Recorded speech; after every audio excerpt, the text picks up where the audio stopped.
इसी पर बातचीत करने के लिए हमारे साथ दो खास मेहमान मौजूद हैं। दानिश कुरैशी हमारे साथ जुड़ रहे हैं, राजनीतिक विशेषज्ञ हैं, और साथ ही आप देख रहे हैं हमारे साथ स्वामी चक्रपाणी मौजूद हैं, अध्यक्ष हिंदू महासभा के। बहुत स्वागत आप दोनों का।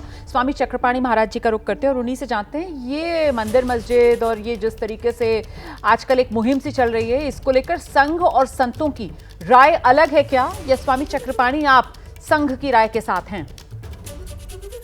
रोमाना जी, देखिए, इस बात को समझिए कि कोई भी ये मंदिर मस्जिद का मामला है नया नहीं है।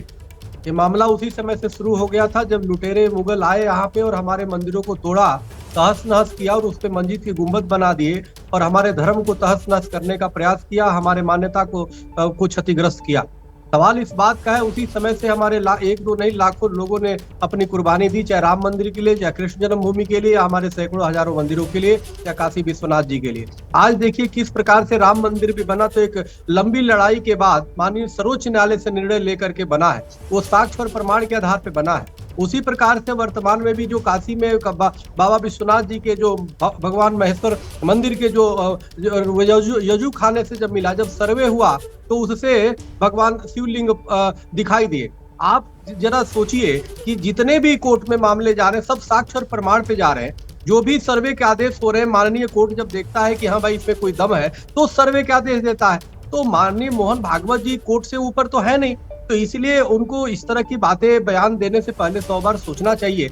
रामभद्राचार्य जी महाराज ने बिल्कुल ठीक कहा। आप कह रहे हैं कि मोहन भागवत जी को इस तरीके के बयान देने से बचना चाहिए, नसीहत देने से पहले मोहन भागवत जी को सोचना चाहिए। दानिश कुरैशी, आपकी राय? देखिए, मैं ऐसा मानता हूं कि दरअसल देश की राजनीति में जिस तरीके के हालात हैं और संघ प्रमुख मोहन भागवत का जो स्टेटमेंट आया है वो बहुत वक्त के बाद आया है, और खास करके जिस तरीके से वो रिप्रेजेंट कर रहे हैं चीजों को, तब ये मामला इसलिए मेरा नुक्ता नजर इसमें ये है कि सुप्रीम कोर्ट में जिस तरीके से रोक लगाई है कि भाई जब तक इस पूरे मामले में केंद्र सरकार अपना हलफनामा नहीं देती तब तक कोई और जो मस्जिद या मंदिर का विवाद नहीं खड़ा किया जा सकेगा। तो ये बात बिल्कुल साफ है। और जहां तक बात है संघ की, तो आपने संघ का मामला देखा नहीं है क्या? बाबरी मस्जिद ढाने के लिए बाकायदा आंदोलन चलाया गया, क्या दुनिया वाकिफ नहीं है? 2000 से ज्यादा लोग 1992 में मारे गए। 1949 में जो घटना घटी, आज 23 दिसंबर की सुबह है, जिस दिन बाबरी मस्जिद के 22 दिसंबर की आधी रात को मस्जिद में मूर्तियां रखी गई थी। तो क्या ये देखा नहीं क्या?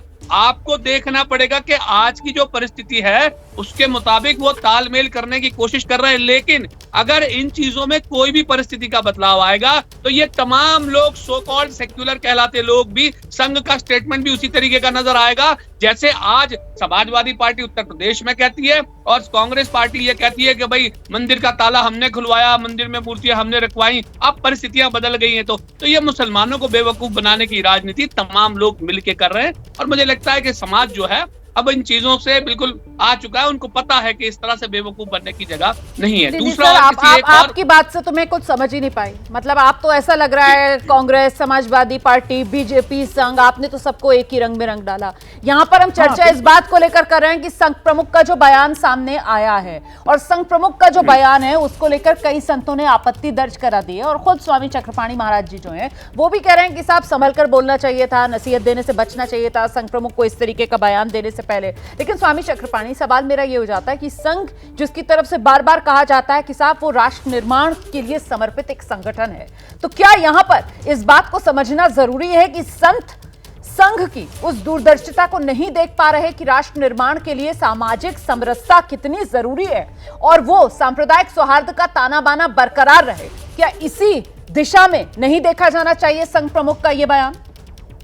नहीं रोमाना जी, राष्ट्र निर्माण का सपना जो है हमारे मंदिरों को तोड़कर, हमारे सांस्कृतिक विरासतों को तोड़कर, रौंद कर उसके नींव में नहीं बना जा सकता। जब तक सद्भावना दोनों तरफ से होता है, भाईचारा दोनों तरफ से होता है। ये नहीं कि मैं दानिश साहब को भाई कहता रहूं, ये मुझे चारा की तरह चबाते रहे, वो भाईचारा बहुत हो चुका। अब तो दानिश साहब या तमाम उन लोगों के ऊपर है जो मुगलों के पैरविकार बने हुए हैं, उनको आगे बढ़ करके जहां पे प्रतीक मिल रहा है, जहाँ पे हमारे मंदिर के सबूत है, उन मंदिरों स्वामी को जी, हम सतत आगे 21वीं बढ़ सदी करके में देना बैठे हुए हैं चाहिए। सर। आप 14वीं 15वीं सदी से आगे बढ़ना पड़ेगा ना।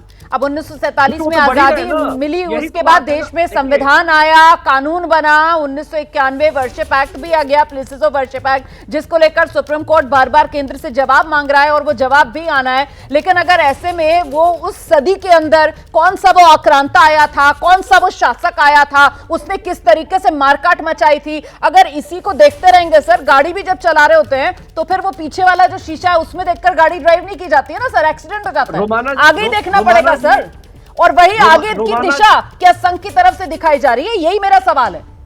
रोमाना जी, जरा आप बताइए, 1991 एक वर्शिप एक्ट बना दिया कि भाई 1949 आजादी से पहले से 1947 के पहले की जो भी स्थिति बरकरार रहेगी और उसको ले नहीं सकते। ये तो तुरंत हमारे जो है अधिकारों का हनन है भाई। ये तो सीधे से कानून, एक तरह से मुगलों ने आए और तमाम लोग आए, मंदिरों हमारे तोड़ करके कब्जा किया, ऊपर से एक सरकारें आती है कानून बना दी थी कि नहीं, हिंदू उसको मांग नहीं पाएगा। ये क्या मतलब है? यानी कि आप एक उदाहरण है कि जबरा मारे और रोहू न दे, ये क्या मतलब बनता है कि आप हमारे मंदिरों को कब्जा कर लो, फिर मैं मांगू भी ना, और मांगता हूं तो यानी तुम कत्ल भी करते हो तो चर्चा नहीं होती, मैं आह भी भरता हूं तो हो जाता हूं बदनाम। कब तक चलेगा रोमाना जी? तो फिर आरएसएस ऐसा बयान क्यों दे रहा है? आरएसएस ये बयान क्यों दे रहा है स्वामी चक्रपाणी?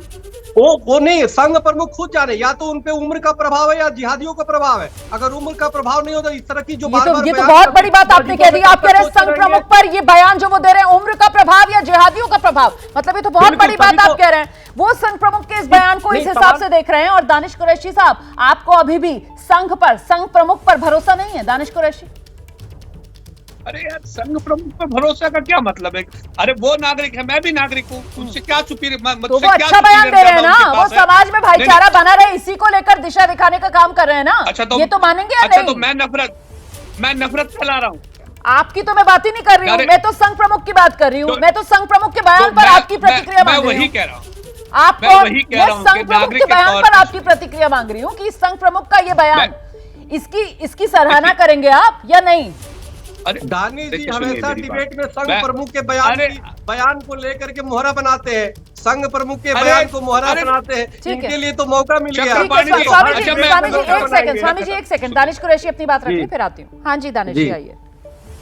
देखिए, मैं आपको एक बात बताऊं, चक्रपाणी महाराज की बात से जो चीज निकल के आई है, मैं आपको एक बात बताऊं कि उनके कहने का मतलब ये, हालांकि मैं तो इससे इत्तेफाक नहीं रखता हूं कि संघ जो है वो राष्ट्र निर्माण के लिए कोई एक ऑर्गेनाइजेशन, ऐसा मैं इत्तेफाक नहीं रखता हूं इस बात से। लेकिन इनकी बात जो निकल के आई है वो ये निकल के आ रही है कि चक्रपाणी महाराज ये कह रहे हैं कि भाई राष्ट्र से ऊपर उनका मजहब है और वो मस्जिदों में वो खोदते रहेंगे, ढूंढते रहेंगे जहां जहां कुछ भी ढूंढना है। इनकी बात से कहने का मतलब निकल के ये आ रहा है। इनका इत्तेफाक संघ के साथ में होगा नहीं होगा 2 नंबर की बात है, लेकिन प्राइमरीली उनके लिए जो जरूरत है वो राष्ट्र नहीं है। प्राइमरी जो चीजें हैं वो उनका मजहब होना चाहिए। लेकिन अगर राष्ट्र से ऊपर की वो बात कर रहे हैं तो फिर ये राष्ट्र के हक की बात करना बेवकूफी की अलामत है, या मुसलमानों को आप ठगने की कोशिश कर रहे हैं, जिसमें मुझे लगता है कि मुसलमान आएगा नहीं। दूसरे नंबर पे मैं एक और बात बताऊं कि एक स्टेटमेंट अभी आप किसी का दिखा रही थी,